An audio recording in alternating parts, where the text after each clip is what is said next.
이 시간 우리에게 주신 하나님의 말씀은 구약성경 에스겔 24장 13절과 14절의 말씀입니다. 에스겔서 24장 13절과 14절입니다.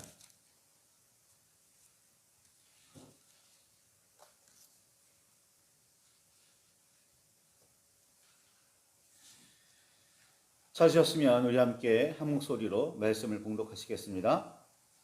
너의 더러운 것들 중에 음란이 그 하나이니라. 내가 너를 깨끗하게 하나 내가 깨끗하여지지 아니하니 내가 내게 향한 분노를 풀기 전에는 내 더러움이 다시 깨끗하여지지 아니하리라. 나 여호와가 말하였은즉 그 일이 이루어질지라. 내가 돌이키지도 아니하고 아끼지도 아니하며 뉘우치지도 아니하고 행하리니 그들이 내 모든 행위대로 너를 재판하리라. 주 여호와의 말씀이니라. 아멘. 주님 우리의 마음을 여시어 말씀을 깨닫게 하옵소서.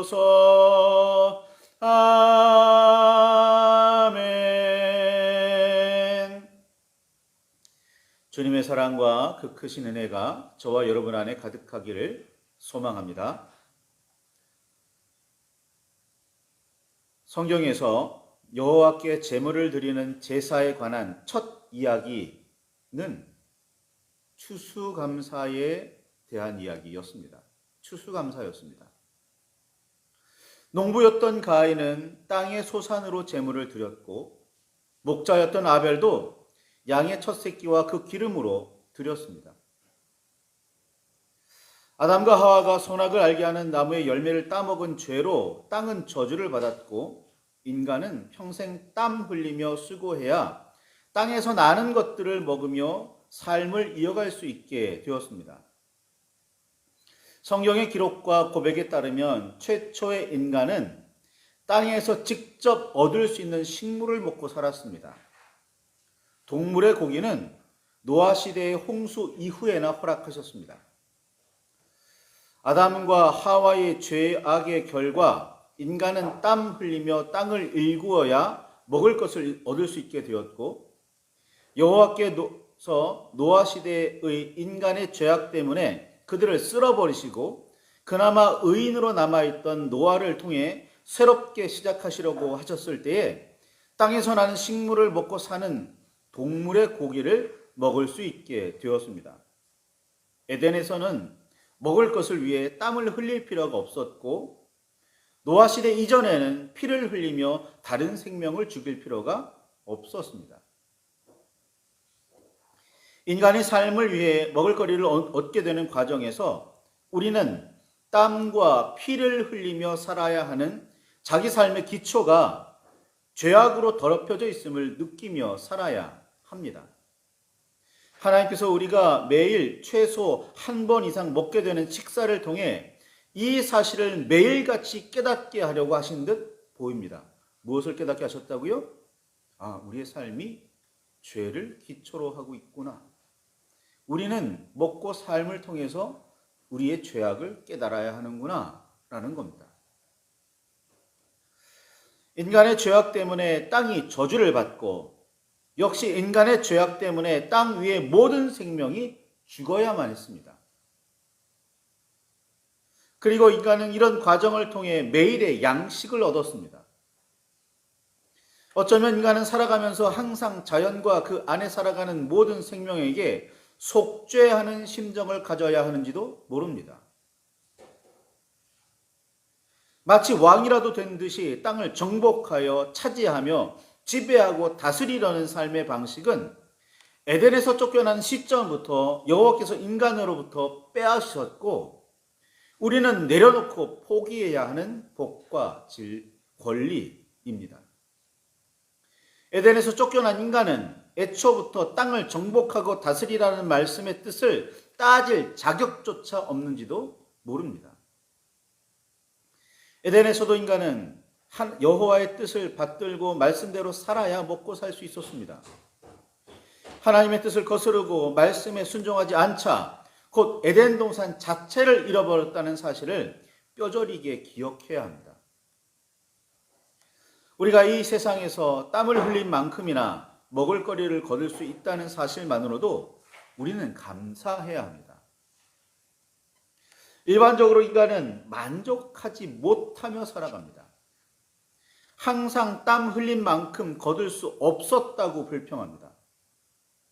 그러나 사실 우리 인간은 선악을 알게 하는 나무의 열매를 따먹는 순간, 혹은 이 사실을 여호와께서 알게 되신 순간 죽어 사라져야 할 존재들입니다.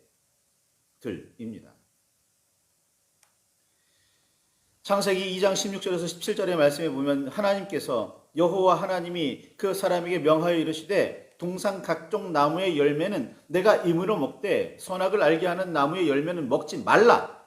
내가 먹는 날에는 반드시 죽으리라. 하나님께서 말씀하셨습니다. 기억하시기 바랍니다. 이 말씀을 하와는 너희가 죽을까 하노라 라고 말씀하셨다고 개역성경은 번역했는데 그 말투만 보면 죽을지도 모른다고 말씀하셨다라는 뜻으로 들리기도 합니다. 그러나 원문의 뜻을 살펴보면 하와는 하나님께서 분명하게 반드시 죽는다라고 말씀하셨음을 기억하고 있었습니다. 그런데 뱀이 너희가 결코 죽지 아니하리라 라고 완전히 뒤바꿔 놓았고 태초의 두 사람은 뱀의 말에 넘어갔습니다. 태초의 두 사람은 하나님의 뜻과 말씀이 무엇인지 분명하게 기억하며 알고 있었습니다. 그러나 뱀이 여호와의 말씀을 호도하며 유혹했을 때 바로 금지된 나무를 유심히 살펴보기 시작했고 즉시 먹음직도 하고 보암직도 하고 죄롭게 할 만큼 탐스럽기도 하다는 사실을 알게 되었습니다. 하나님께서 그 아름다운 동산, 그 수많은 열매 가운데 가장 귀하게 만들어 놓으셨는데 보암직도 하고 먹음직스럽지 않을 리가 없었겠죠. 아마 뱀의 유혹 이전에는 그리 관심을 두지도 않았던 모양입니다. 왜냐고요? 에덴에 먹을 거리는 이미 풍성했기에 굳이 눈을 돌릴 이유도 없지 않았을까 생각됩니다. 그렇지 않았을까요? 그런데 뱀은 굳이 그런 나무에 관심을 두게 만들고 아무런 문제도 생기지 않을 것이고 오히려 하나님과 같이 되어 선악을 알게 되리라 왜곡했습니다. 흔히 우리나라 사람들에 대해 몸에 좋다면 못 먹을 게 없는 민족이라는 평을 하곤 합니다. 그러나 잘 살펴 따지고 보면 세계 어디에 사는 어떤 사람이든지 크게 차이는 없습니다. 우리에 대해서도 그런 식으로 정당화해서 마음대로 왜곡하여 해석하고 나아가 어겼습니다. 그 결과 죽음, 즉 멸망이었어야 하는데 여호와께서는 에덴에서 쫓아내는 정도로 그치셨습니다. 비록 땀을 흘려야 하기는 했지만 먹고 살 수 있는 길을 열어주셨습니다. 오히려 가죽옷을 지어 입히시며 돌보셨습니다. 그러니 에덴에서 쫓겨난 이를 원망해야 할까요? 감사해야 할까요? 그런데도 아담과 하와가 여호와께 감사의 제사를 드렸다는 기록은 성경 어디에도 없습니다. 다시 말씀드리지만 인류가 드린 첫 제사는 가인과 아벨이 드렸던 추수감사의 제물입니다. 가인은 땅의 소산으로, 아벨은 양의 첫 새끼와 그 기름으로 드렸습니다. 그냥 1차적인 뜻만 풀어보자면 가인은 땅에서 난 여러 소산 중 일부를 드렸을 뿐이지만 아벨은 수많은 새끼 중에 첫 번째 양의 가장 좋은 부분을 구별해서 드렸습니다. 가인은 그저 감사했을 뿐이지만 아벨은 특별히 감사했습니다. 이해가 되시나요? 땅의 소산 중에 그냥 일부를 드렸다니까요. 아벨은 그 중에 첫 번째 새끼를 굳이 기억해내서 그 중에 가장 좋은 부분을 드렸어요. 그러니까 가인과 아벨은 기본 하나님께 제물을 드리는 마음가짐의 차이가 있었던 겁니다. 가인과 아벨의 제사가 보여주는 차이점과 그 속에 담긴 참뜻을 아시겠는지요? 그저 드리는 형식적인 감사가 아니라 참되고 온전한 마음으로 제물을 드리며 진정으로 감사해야 참된 제사, 즉 예배입니다. 이것이 참되게 예배하는 자들은 영과 진리로 예배해야 한다는 말씀의 참뜻입니다. 성경을 읽다 보면 감사해야 한다는 선지자들의 선포는 많으나 감사로 예배했다는 기록이나 고백은 거의 찾아볼 수 없습니다. 감사보다는 불평과 원망이 더 많습니다. 이런 의미에서 이삭이 아비멜렉에게 우물을 빼앗길 때마다 새로 판 우물들의 이름을 살펴볼 필요가 있습니다. 우물들은 각각 에색, 신나, 르호봇이었습니다. 차례대로 다툼, 대적함, 장소가 넓음이라는 뜻입니다. 계속해서 다퉈야 했고 대적해야 했지만 결과적으로 여호와께서는 이삭을 번성하기에 충분한 넓은 장소로 이끌어 주셨습니다. 이 모든 일을 겪은 이삭은 브엘세바로 올라가 제단을 쌓고 여호와의 이름을 부르며 감사의 예배를 드렸습니다. 쫓겨다니며 계속해서 삶의 터전을 새롭게 개척해야 하는 고생의 연속이었지만 하나님의 섭리와 이끄심은 여호와를 섬기고 따르고 붙드는 사람에게 언제나 복이었습니다. 그러니 감사할 수밖에 없습니다. 하나님께서는 에스겔에게 이렇게 말씀하시죠. 에스겔 24장 13절과 14절에 나의 더러운 것들 중에 너의 더러운 것들 중에 음란이 그 하나이니라. 내가 너를 깨끗하게 하나 내가 깨끗하여지지 아니하니 내가 내게 향한 분노를 풀기 전에는 내 더러움이 다시 깨끗하여지지 아니하리라. 나 여호와가 말하였은즉 그 일이 이루어질지라. 내가 돌이켜지지도 아니하고 아끼지도 아니하며 뉘우치지도 아니하고 행하리니 그들이 내 모든 행위대로 너를 재판하리라 라고 말씀하셨습니다. 에스겔이 활동하던 당시 유다는 온갖 죄악의 결과 심판에 따른 징벌과 멸망을 향해 치닫고 있었습니다. 백성의 일부는 여호야김 왕과 함께 끌려와 그발 강가에서 포로 생활을 하고 있었습니다. 고국 유다에는 바벨론이 세워둔 시드기야가 유다의 왕이 되어 다스리며 나라를 유지하고는 있었으나 이미 바벨론의 속국이었습니다.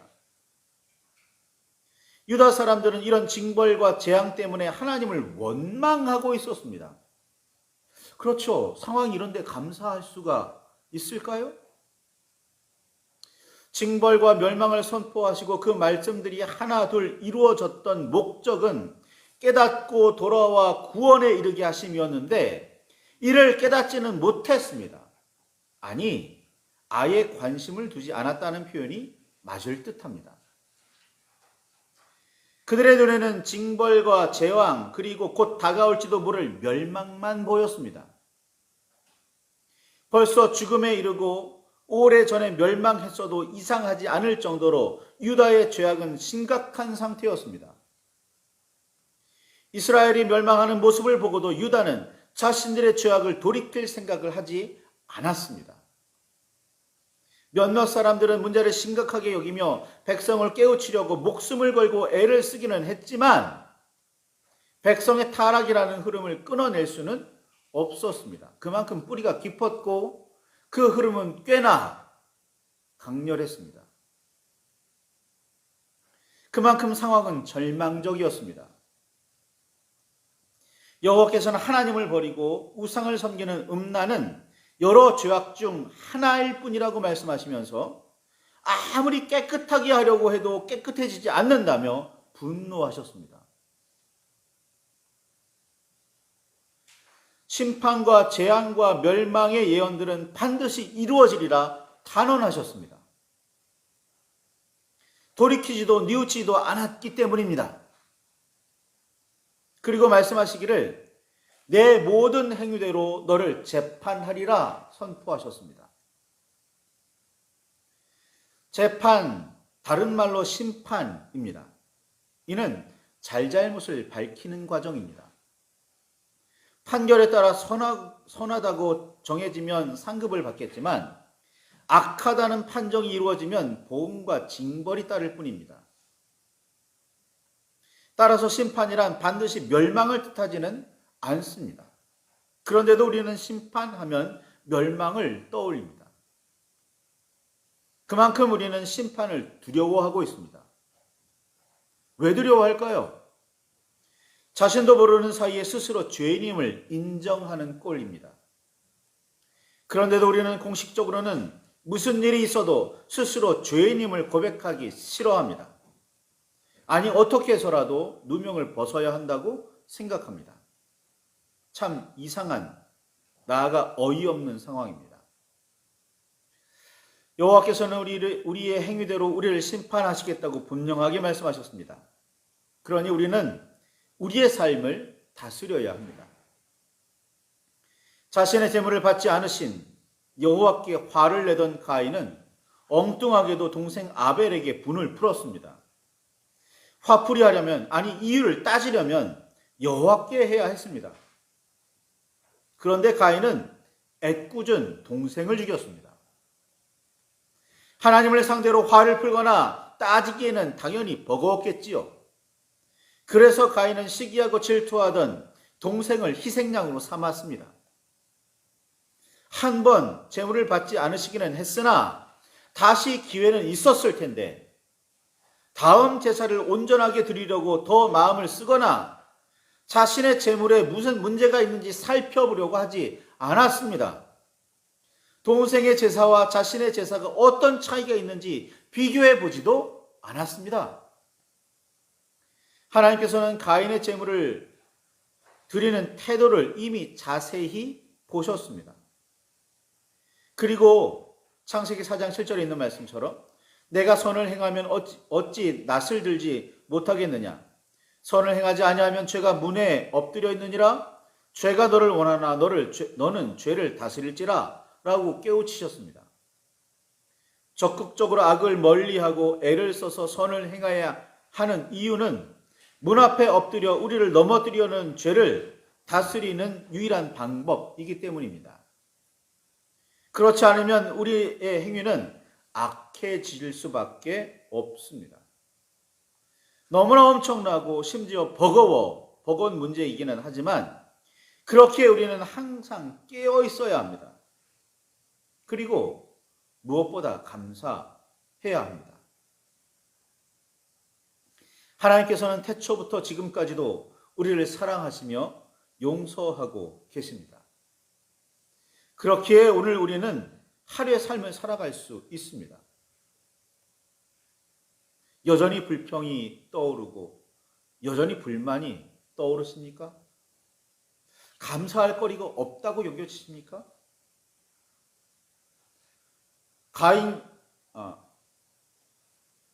아담과 하와, 가인과 아벨 이후로 우리 인류는 지금까지 하나님만 붙들고 하나님만 섬기며 하나님의 말씀대로 정의와 공의를 행하며만 살지는 않았습니다.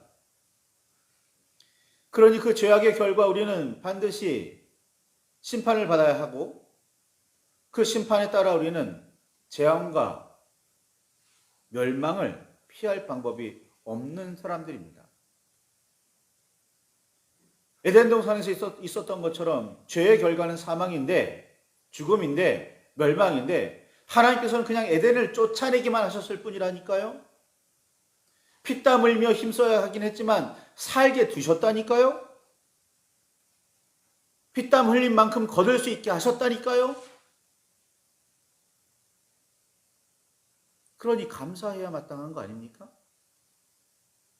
생명을 보존시켜 주셨는데요. 먹고 살 수 있게 해 주셨는데요.